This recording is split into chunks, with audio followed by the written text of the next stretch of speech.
Earle Bruce followed the legendary Woody Hayes as head coach of the Buckeyes, leading them to an undefeated season in 1979 and a one-point Rose Bowl loss. It was a heady time in the national spotlight. But something else happened during Earle's first week at OSU as head coach. His parents came to town to help his family get settled into their new home. And then he took a little trip and got lost. He's never gotten lost. And we couldn't find him. Earle's mother was frantic. He finally called in from a gas station over on High Street, and I went and got him. And when I brought him back, I knew he wasn't the same as he's been all the time, because he never got lost. He knew his way any place in this city, you know. Earle was a proud graduate of OSU. His father often visited Columbus. But now, Earle had a football team to lead, and his parents lived in Maryland. My mother was probably hiding it from us for a while. If I was recruiting in the area, I'd come and stay with them. And when I'd walk in, my mother would say, "That's your oldest son, Earle." I said, "Mom, he knows who I am." And see, I mean, I didn't put it together. I kept thinking, what is she doing that for?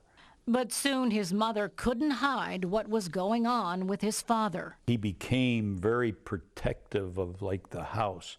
He was afraid that there were burglars going to break in, so he nailed some of the windows in the bedroom shut. And then he wandered away. When the state patrol or the police pick you up, they have to take you right to the hospital if they don't take you to jail.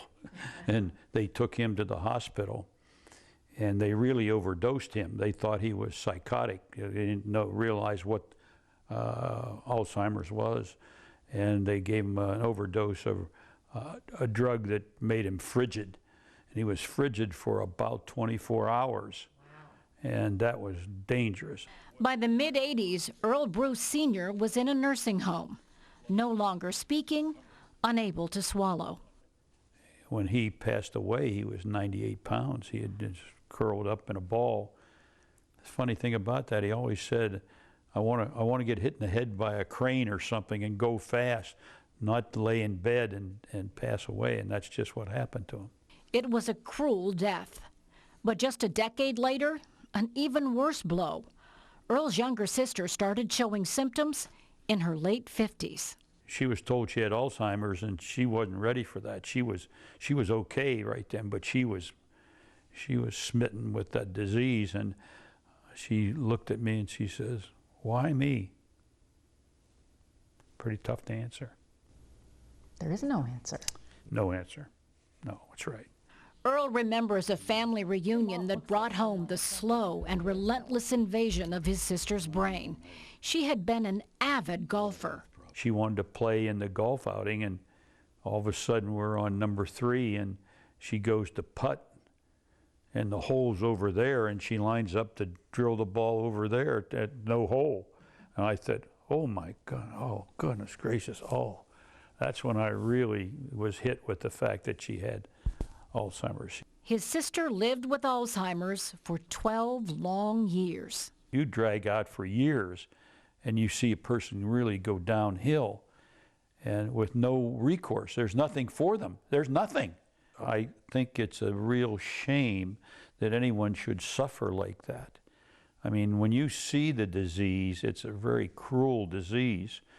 But just like he did on the football field, Earle's annual Beat Michigan tailgate party is really an effort to beat Alzheimer's. It supports the Earle and Jean Bruce Alzheimer's Research Fund at OSU because he wants a breakthrough. That's not happening. I mean, that's a tough situation. We haven't had it, but we continue to see it out there and hope that someone breaks the barrier and opens the closed mind and the thing that causes all the problem. I think the only answer to this is for everyone that's have anything with Alzheimer's in their family or everything, to really get behind the great research people and try to help them so much that something's going to happen. Someone's going to get it done. That's the only hope we got.